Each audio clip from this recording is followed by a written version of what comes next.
Meu querido irmão, sou eu de novo, 2 vezes hoje.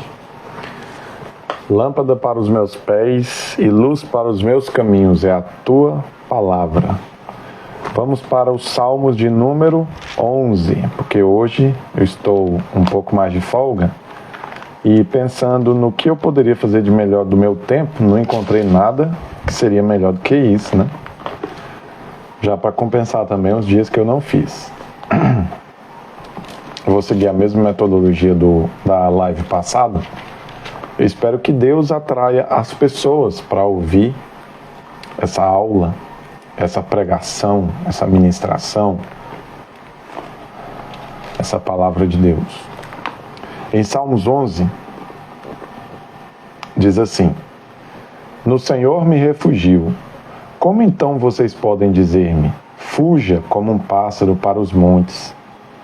Vejam, ímpios, preparem os seus arcos, colocam as flechas contra as cordas para das sombras as atirarem nos retos de coração. Você notou o que ele diz nesse primeiro texto? Primeiro versículo? Ele diz assim, no Senhor me refugio. Ou seja, eu me refugio no Senhor. Como eu posso então fugir para as colinas, para os montes, para procurar refúgio, se é no Senhor que eu me refugio? Você entendeu? As pessoas diziam para Davi, olha o que está acontecendo, corre, sai daí, vai desmoronar, vai tudo se perder. E ele dizia, não, o Senhor é o meu refúgio e segurança. Você crê que Deus é o seu refúgio e segurança? Eu vou te dar uma alegoria sobre isso, baseado na minha experiência. Eu estou começando a ser um empreendedor hoje, né? E veja bem, às vezes surgem-se umas contas que eu não tenho como pagar. Então vem na minha mente a ideia, nossa, eu tenho que pegar empréstimo, eu tenho que tirar dinheiro do cartão de crédito para conseguir pagar, eu tenho que fazer isso ou aquilo, eu tenho que vender alguma coisa, igual já aconteceu, a pessoa de me aconselhar de vender uma moto, vender um carro, para pagar as contas do meu negócio. E esse versículo se enquadra exatamente nessa situação, porque a minha resposta é essa. O Senhor vai prover na minha vida e através da provisão dele eu vou conseguir pagar o que falta para pagar. Então, você deve responder para a sua própria mente e para as pessoas que pedem para você se refugiar em coisas físicas, materiais e do mundo natural, o seguinte: o Senhor é o meu refúgio e não essas coisas. Por exemplo, está caindo uma chuva de trovoada, corre, sai daí, vai lá para a casa tal. Você responde, não, o Senhor é meu refúgio, Ele é a minha proteção, o meu escudo. Quando os fundamentos estão sendo destruídos, o que pode fazer o justo?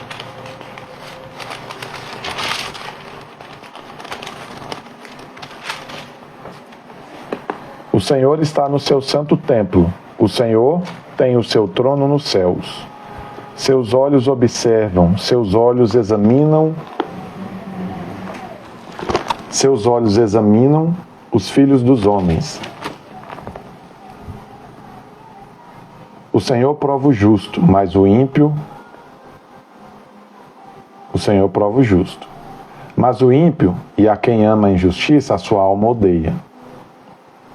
Sobre os ímpios ele fará chover brasas ardentes e enxofre incandescente. Vento ressecante é o que terão. Pois o Senhor é justo e ama a justiça. Os retos verão a sua face.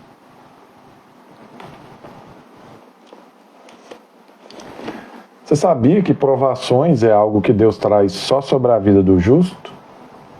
O que você acha disso? O ímpio, ele não passa por provações. Mas você sabe o que eu vejo nós, como cristãos, reclamarmos muitas das vezes? Porque o justo é aquele que crê em Cristo. Você não tem justiça própria. Por mais que você faça coisas boas, as coisas ruins que você faz, elas não conseguem ser pagas pelos seus bons atos. Então a nossa justiça, a justiça que nós recebemos, ela é inteiramente pela fé. E esse texto diz que o Senhor prova os justos. Você acha que se Deus te pesasse numa balança de justiça, você só teria feito coisas corretas, justas, que você nunca teria enganado alguém, passado alguém para trás, praticado algum tipo de injustiça ou pensado, porque Jesus diz, se você abrigar no seu pensamento a ideia, você já fez. Você acha que você poderia ser considerado justo por conta própria, de si mesmo? Oh, meu querido, você não consegue. Porque o padrão de justiça de Deus, ele é tão elevado que você não pode tropeçar nem em um ponto, nem em uma vírgula. Então veja bem, o justo aqui só pode ser aquele que é justificado como Abraão. Porque está escrito em Romanos, Abraão creu e isso lhe foi imputado como justiça. Caso contrário, você precisasse realmente ser justo pelas suas ações, você estava perdido. Mas continuando. Ao ímpio sua alma odeia. Essa é uma possível interpretação, né? Porque nessa tradução, o texto diz que o Senhor odeia que a alma do Senhor odeia o ímpio, ou seria que o ímpio, que Deus odeia a alma do ímpio, ou odeia o ímpio ou a alma do ímpio. Se a gente interpretar da seguinte maneira, Deus odeia a alma do ímpio, o que seria a alma? A alma, vamos dizer que é um substrato do que seria as emoções, a mente, os sentimentos, a personalidade. Se Deus diz, olha, eu odeio a personalidade ímpia, basicamente ele só estaria dizendo, olha, a forma como você é hoje, eu não gosto, eu odeio, por isso que eu quero mudar. Porque se Deus estivesse satisfeito com o ímpio, ele não mudaria o ímpio em nada. Mas uma vez que o texto diz que o Senhor odeia a alma do ímpio, isso obviamente demonstra que, por amor a ele, o Senhor o muda. Parece um paradigma, né, contraditório. Mas veja bem, está escrito que sobre o ímpio ele fará cair, chover, fogo, enxofre, brasas. Ô, meu querido, se você não conhece a Cristo ainda, se você não recebeu a Cristo ainda, e por acaso quer algum tipo de ajuda minha, fale comigo. Nós faremos uma oração de confissão, eu posso te explicar o Evangelho, mas não deixe sua alma ser condenada ao inferno, porque Deus vai te condenar, porque as suas obras de justiça não são suficientes para te salvar. A sua alma odeia, fará chover brasas ardentes, fogo, enxofre incandescente, vento ressecante é o que terão. Veja bem, o inferno, até ventania seca. Você já sentiu um calor assim um calor fortíssimo de um lugar onde até o vento fica quente e ressecante, que passa na sua pele assim, parece que cozinha? Então, no inferno terá isso. Terá um ventinho maldito, onde que ele traz aquele vaporzão de calor e queima sua pele, suas narinas, assim, ó. Você puxa o ar, aquele vento escaldante entra dentro de você e te cozinha por dentro. Deus é justo. E aquele que não aplacou a ira de Deus através de Cristo Jesus e do seu sacrifício, ele mesmo pagará justamente a retribuição dos seus pecados quando ele morrer. Mas por que você seria condenado com o mundo se você pode muito bem receber Jesus hoje? Receba Jesus hoje e livre-se dessa condenação eterna. Livre-se da danação eterna que te colocará em uma posição completamente desfavorável diante de Deus. Livre-se disso. Você tem a possibilidade hoje. Ouça o que o Espírito te diz, porque eu oro para que o Espírito Santo fale com você por meio das minhas palavras. Reconheça Jesus e seja salvo você e a sua casa. Quando eu digo casa, não necessariamente a sua família, mas Deus sim, Ele quer salvar a sua família, porém, eles também têm livre-arbítrio, tomara que eles decidam realmente vir para a salvação. Salmos 11. Casa pode ser também entendido como seu corpo, né? Sua habitação. Vai ser salvo você, sua mente e seu corpo. Nota de rodapé da Bíblia de Estudo. Confissão de total confiança no justo governo do Senhor. Um período que os adversários ímpios parecem ter o domínio. Davi dá testemunho da sua confiança inabalável no Senhor, seu refúgio, diante das pessoas apreensivas ao seu redor. Essas pessoas, vendo que o inimigo é poderoso e traiçoeiro, temem que os fundamentos estejam sendo destruídos e que a fuga até algum refúgio nas montanhas seja a única solução. Davi repudia com desdém os conselhos medrosos deles. Que é o que eu te disse, né? O rei Davi, vamos dizer que seria numa guerra. Ele ali na guerra, e o pessoal falando, Davi, vamos correr, vamos fugir, porque os adversários estão escondidos nas árvores, tacando flechas em nós que vão nos matar. E Davi confia, e Davi proclama, eu confio no Senhor, Ele é o meu refúgio. Você tem que confiar de forma inabalável em Deus, de forma que até mesmo que você veja o perigo na sua frente, você não se deixe abalar a sua fé. Então, seja como Davi, alguém que crê de verdade, confia de verdade no Senhor. Mesmo que o inimigo esteja à espreita e você esteja vendo as flechas para te atingir, mas confie que o Senhor vai te guardar. Versículo 2. Não fica claro se os que manuseiam os arcos e as flechas são arqueiros ou falsos acusadores. Porque são duas opções, né?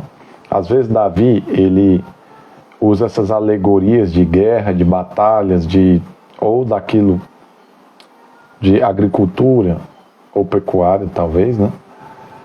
Porque eles tinham isso como exemplo, né, e como realidade para a época. Porém, ele pode ter dito isso também no sentido figurado.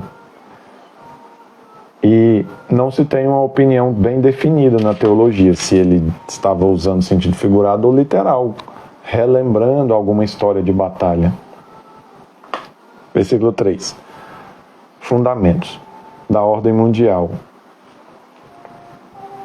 Da ordem mundial para os que aconselham a fuga. O surgimento poderoso do mal parece indicar que os justos já não podem contar com uma ordem mundial, em que o bem triunfa sobre o mal. Quando os fundamentos estão sendo destruídos, o que pode fazer o justo, que é o que o versículo 3 diz, né? Então, isso se arremete muito a, sabe o quê? O governo do anticristo. No governo do anticristo, infelizmente, ou felizmente, nós teremos aqui nesse mundo um abalar de toda a paz que os cristãos tiveram para servir a Cristo, servir a Deus. Então, nesse momento, talvez você pode ficar desesperado. E agora?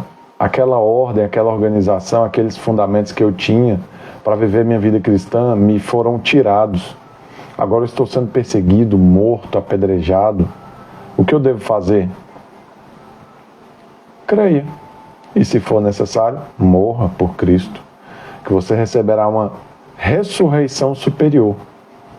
Quem se doa mais também receberá mais no momento de ser dividida as recompensas.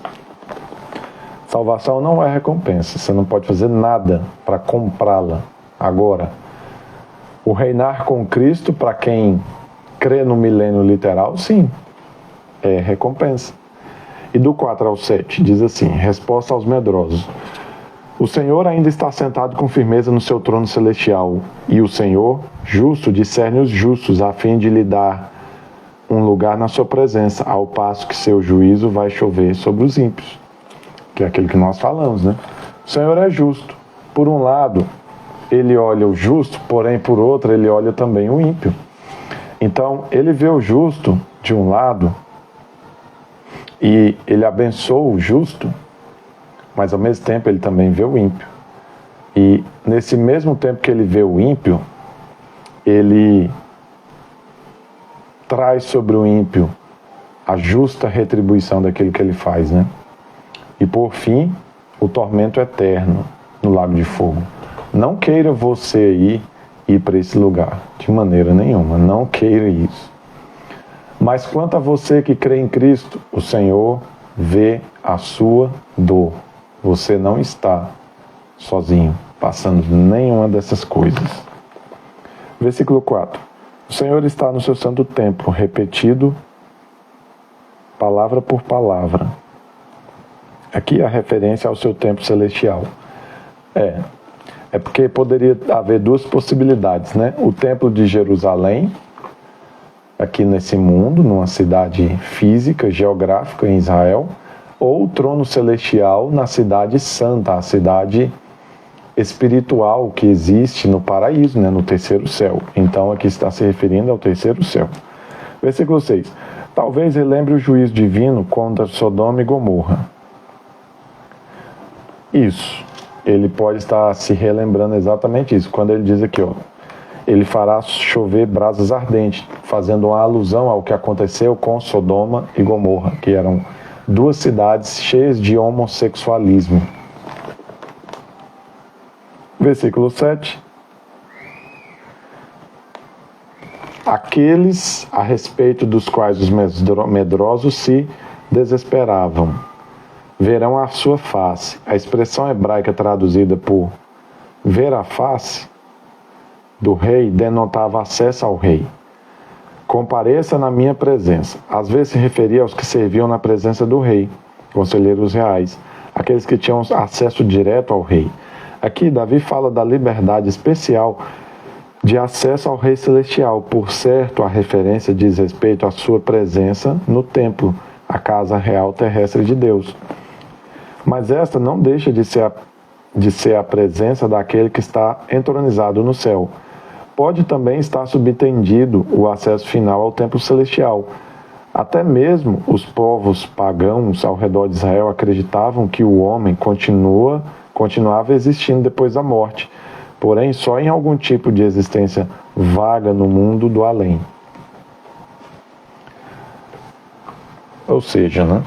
No último versículo, Davi ele diz que os retos de coração estarão na presença de Deus.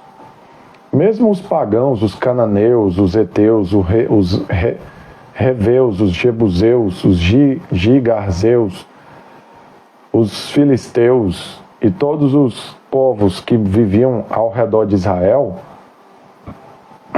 eles acreditavam em vida após a morte. Só que a forma como eles acreditavam era igual à espírita, de que as almas ficavam vagando pelo universo sem rumo, sem fim. Só que Davi, fazendo uma alusão a isso, ele diz: não, os retos de coração terão livre acesso ao Senhor. E é claro que reto de coração aqui nós devemos entender como os que creem em Cristo, porque o único que pode ser realmente, verdadeiramente reto diante de Deus é aquele que foi transformado. Está escrito que na nova aliança nós receberíamos um novo coração, um coração de carne, que não seria mais de pedra, né? Então, quem será o reto de coração, se não aquele que recebeu um novo coração? Você acha que o seu coração natural, antes de você nascer de novo, ele é um coração reto? Você consegue dizer isso mesmo?